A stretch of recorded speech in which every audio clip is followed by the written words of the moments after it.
आज Doubtnut app download करें। Doubtnut पर अपने सभी गणित, रसायन विज्ञान, भौतिक विज्ञान और जीव विज्ञान के डाउट्स का करो सफाया। बस प्रश्न की फोटो खींचो, एक ही प्रश्न को क्रॉप करो और तुरंत वीडियो सोल्यूशन पाओ। अभी डाउनलोड करें। हेलो दोस्तों, आपका प्रश्न है निम्नलिखित सेल के विद्युत वाहक बल ईएमएफ की गणना कीजिए। यहाँ दे रखा है सेल CD और कैडमियम, और ये CD+2 कैडमियम+2, और इस यहाँ पे मोलरता दे रखी है 1 मोलर, और ये दोस्तों परिवर्तित हो रहा है Ag+1 मोलर Ag, जिसमें अर्ध अभिक्रियाओं के मानक अपचयन विभव निम्न हैं। यहाँ दे रखा है CD+2 से CD में परिवर्तन E0 बराबर बराबर -0.4 वोल्ट तथा Ag प्लस से Ag में परिवर्तन के लिए E0 बराबर 80 वोल्ट। ठीक है, तो चलिए इस प्रश्न को हल करते हैं। तो इस प्रश्न को हल करने के लिए हम क्या करेंगे, जो सबसे पहले हमें जो सेल दे रखा है, ठीक है, इसको सेल अभिक्रिया को यहाँ पे लिख रहे हैं। तो सेल अभिक्रिया क्या दे रखी है दोस्तों, कैडमियम जो है वो परिवर्तित हो रहा है कैडमियम+2 में, और इसकी सांद्रता दे रखी है हमें 1 मोलर। कैडमियम+2 आयनों की सांद्रता दे रखी है 1 मोलर, और यहाँ पे दोस्तों Ag+ जो है वो परिवर्तित हो रहा है किसमें, ये दे रखा है हमें 1 मोलर Ag+ की सांद्रता, और ये Ag में परिवर्तित हो रहा है। ठीक है, और हमें मानक अपचयन विभव दे रखे हैं। ठीक है, तो सबसे पहले अर्धसेल अभिक्रिया देख लेते हैं। तो अर्धसेल अभिक्रिया क्या है दोस्तों, यहाँ पे कैडमियम जो है ये परिवर्तित होगा किसमें, कैडमियम+2 में, प्लस 2 इलेक्ट्रॉन इसने क्या करे हैं, त्याग दिए हैं। यहाँ पे दोस्तों E0 का मान हमें दे रखा है E0 सेल। ठीक है, अब आप देख रहे हैं यहाँ पे कैडमियम जो है परिवर्तन क्या हो रहा है, कैडमियम से कैडमियम+2 में परिवर्तित हो रहा है, जबकि E0 सेल दोस्तों हमें क्या दे रखा है, E0 सेल हमें दे रखा है कैडमियम+2 CD+2 से CD, अर्थात कैडमियम में परिवर्तन। इस प्रकार का जब परिवर्तन होगा, मतलब CD+2 से CD में परिवर्तन होगा, इसके लिए हमें दे रखा है ये -0.4 वोल्ट। परंतु हमारी जो रासायनिक अभिक्रिया चल रही है सेल में, वो क्या है, CD से CD+2। तो हमें जो है इस अभिक्रिया का प्रयोग करके हल करना है प्रश्न को। तो हम क्या करेंगे, ये जो E0 सेल दे रखा है इसको अपनी सुविधा अनुसार परिवर्तित करेंगे। तो जब परिवर्तित करेंगे तो हम क्या करेंगे, CD से CD+2 के लिए हम E0 सेल का मान ज्ञात लिखेंगे हम यहाँ पे। ठीक है, तो जब CD से CD+2 के लिए E0 सेल लिखेंगे, तो ये दोस्तों अब यहाँ पे क्या हो जाएगा, बस चिन्ह परिवर्तित रहेगा, आंकिक मान वही हो जाएगा। तो यहाँ पे माइनस है, तो अब दोस्तों क्या हो जाएगा, ये प्लस में हो जाएगा 0.4 वोल्ट। ठीक है, इस प्रकार से आप यहाँ जो सेल अभिक्रिया होती हैं उसके अनुसार इसको परिवर्तित कर सकते हैं E0 सेल के मान को।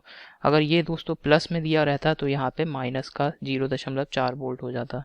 अब इसके बाद जो दूसरी सेल अभिक्रिया दे रखी है, यहाँ पे आप देख रहे हैं Ag+ से क्या हो रहा है, Ag में परिवर्तन हो रहा है।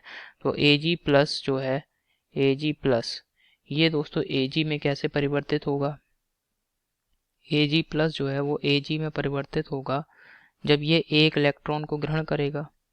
ठीक है, ये क्या करेगा, एक इलेक्ट्रॉन को ग्रहण करेगा। Ag+ से प्लस एक इलेक्ट्रॉन यहाँ पे ये ग्रहण करेगा, तब दोस्तों ये Ag में परिवर्तित होगा। ठीक है, तो ये दोस्तों दोनों हमने अर्धसेल अभिक्रियाएं लिखी हैं। अब दोस्तों दो अर्धसेल अभिक्रियाओं को जब हम जोड़ते हैं तो हमें जो सेल अभिक्रिया है, जो कि एक पूर्ण सेल अभिक्रिया होती है, वो हमें प्राप्त होगी। तो इन दोनों अर्धसेल अभिक्रियाओं को अगर हम जोड़ेंगे तो आप देखेंगे यहाँ पे इलेक्ट्रॉन, 2 इलेक्ट्रॉन, ये जो पहली अभिक्रिया इसमें 2 इलेक्ट्रॉन आ रहे हैं, यहाँ पे 1 इलेक्ट्रॉन आ रहा है। तो हम क्या करेंगे, ये जो दूसरी अर्धसेल अभिक्रिया इसमें 2 से गुणा कर देंगे, क्योंकि जो भी हमारी सेल अभिक्रिया होती है, पूर्ण सेल अभिक्रिया, उसमें कभी भी इलेक्ट्रॉन नहीं आते हैं। तो यहाँ पे हम क्या करेंगे, 2Ag, तो ये हो जाएगा दोस्तों 2 + 2Ag हो जाएगा। यहाँ पे 2 यहाँ पे आएगा 2Ag प्लस 2 इलेक्ट्रॉन, और ये परिवर्तित होगा इस प्रकार से 2Ag। अब इन दोनों को जोड़ेंगे तो ये 2 इलेक्ट्रॉन से 2 इलेक्ट्रॉन यहाँ पे कट गया। तो अब जो सेल अभिक्रिया आई, पूर्ण सेल अभिक्रिया, ये कुछ इस प्रकार आ जाएगी, CD+2Ag प्लस CD+2Ag प्लस। ठीक है, 2Ag प्लस, तो यहाँ पे आप देखेंगे दोस्तों Ag+ जो है वो परिवर्तित हो रहा है Ag में। ठीक है, Ag प्लस Ag में परिवर्तित हो रहा है और हमें ई नॉट सेल जो दे रखा है Ag प्लस से Ag में परिवर्तन के लिए ही दे रखा है, तो इसे दोस्तों हमें परिवर्तित करने की आवश्यकता नहीं है। ठीक है, अब यहाँ पे कैडमियम जो है वो Cd से Cd+2 में परिवर्तित हो रहा था। ठीक है, तो इसको हमें परिवर्तित हमने किया। अब यहाँ पे आप देखें कैडमियम की ऑक्सीकरण संख्या क्या है, 0, यहाँ पे +2 हो गई ऑक्सीकरण संख्या। तो ऑक्सीकरण संख्या कैडमियम की यहाँ पे बढ़ रही है, तो कैडमियम का क्या हुआ है दोस्तों, ऑक्सीकरण हुआ है। और Ag प्लस दोस्तों यहाँ पे Ag जो है, जो हमारा सिल्वर है, ये दोस्तों +1 ऑक्सीकरण संख्या से यहाँ आप देखेंगे ऑक्सीकरण संख्या क्या हो रही है, 0 हो रही है। तो यानी इसका क्या हो रहा है, यहाँ पे अपचयन हो रहा है, +1 ऑक्सीकरण संख्या से 0, तो अपचयन हो गया Ag का। और Cd से Cd+2 यहाँ यानी ऑक्सीकरण संख्या 0 से +2 हो रही है, तो इसका कैडमियम का क्या हुआ है, यहाँ ऑक्सीकरण हुआ है। ठीक है, अब इस अभिक्रिया के लिए दोस्तों हम ई नॉट सेल का मान ज्ञात करेंगे, मतलब मानक अपचयन विभव ई नॉट सेल। तो ई नॉट सेल क्या होता है दोस्तों, ये होता है ई नॉट ऑक्सीकरण पोटेंशियल, यानी ऑक्सीकरण के लिए मानक अपचयन विभव प्लस ई नॉट जो हमारा अपचयन रिडक्शन पोटेंशियल, अर्थात जो अपचयन के लिए जो हमारा मानक अपचयन विभव होगा उसको, इन दोनों को का योगफल। ठीक है, तो यहाँ पे ई नॉट ऑक्सीकरण पोटेंशियल, तो ऑक्सीकरण किसका हो रहा है दोस्तों, आप देख रहे हैं कैडमियम की ऑक्सीकरण संख्या बढ़ रही है, तो यानी कैडमियम का यहाँ पे क्या हो रहा है, ऑक्सीकरण हो रहा है। तो ये हो जाएगा Cd से Cd+2 plus e naught reduction potential, अपचयन किसका हो रहा है दोस्तों, Ag सिल्वर का हो रहा है, तो ये हो जाएगा Ag प्लस से Ag परिवर्तन। ठीक है, अब इनके हम मान लगा देंगे, तो आप देख रहे हैं Cd से Cd+2 में, Cd से Cd+2 में दोस्तों यहाँ परिवर्तन क्या दे रखा है, परिवर्तन के लिए Cd से Cd+2 में परिवर्तन के लिए ई नॉट का मान क्या है, 0.4 वोल्ट, तो ये हम यहाँ पे लगा दिया। ठीक है, यहाँ पे 0.4 वोल्ट। ठीक है, प्लस अब Ag प्लस से Ag में परिवर्तन के लिए आप देख रहे हैं, ये हमें दे रखा है प्रश्न में, Ag प्लस से Ag में परिवर्तन होगा तो ई नॉट का मान माइनस का 80 वोल्ट, तो ये दोस्तों यहाँ पे लगा दिया माइनस का 8 पॉइंट कितना दे रखा है दोस्तों, 80 वोल्ट, तो माइनस का 80 वोल्ट। ठीक है, ये हमने लगा दिया। अब इसको हल करेंगे, हल करने पे दोस्तों ये आ रहा है ई नॉट सेल जो हमारा सेल है, इसके लिए मानक अपचयन विभव आ रहा है 79.6 वोल्ट। ठीक है, अब हम क्या करेंगे दोस्तों, जो सेल का विद्युत वाहक बल है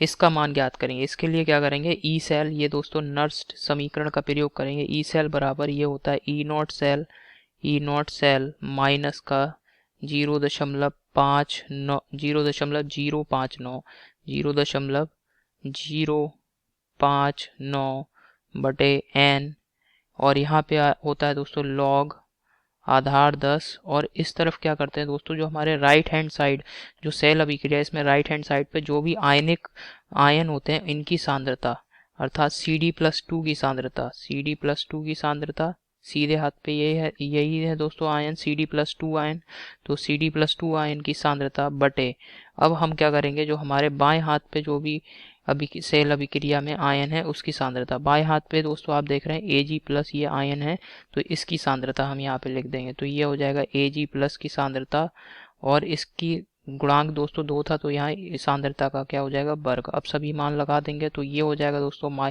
ई नॉट सेल का मान 79.6 माइनस 0.059, और n दोस्तों ये जो अभिक्रिया है इसमें जितने भी इलेक्ट्रॉन भाग ले रहे हैं उनकी संख्या, तो आप देख रहे हैं कितने इलेक्ट्रॉन भाग ले रहे हैं, 2 इलेक्ट्रॉन, तो यहाँ पे आ जाएगा दोस्तों ये 2 लॉग आधार 10, और Cd+2 आयनों की सांद्रता कितनी दे रखी है दोस्तों, प्रश्न में आप देखेंगे 1 मोलर दे रखी है, तो यहाँ पे भी क्या हो जाएगा, ये 1 मोलर और इसका वर्ग, तो आप देखेंगे ये क्या हो जाएगा, माइनस का 79.6 माइनस 0.059 बटे 2, और ये हो गया लॉग आधार 10 लॉग 1, तो लॉग 1 का मान 0 हो जाएगा, तो यहाँ से दोस्तों ई नॉट सेल क्या, यहाँ से ई सेल का मान आ गया माइनस का 79.6 वोल्ट। ठीक है, और यही हमारे प्रश्न का उत्तर है। ठीक है दोस्तों, यही हमारे प्रश्न का उत्तर है। आशा करता हूँ आपको समझ में आया होगा। धन्यवाद। कक्षा 6 से 12वीं से लेकर नीट, IIT, JEE वो एडवांस के लेवल तक 1 करोड़ से ज्यादा छात्रों का भरोसा। आज ही डाउनलोड करें डाउटनेट ऐप या व्हाट्सएप करें अपने सारे डाउट्स 8400 400 400 पर।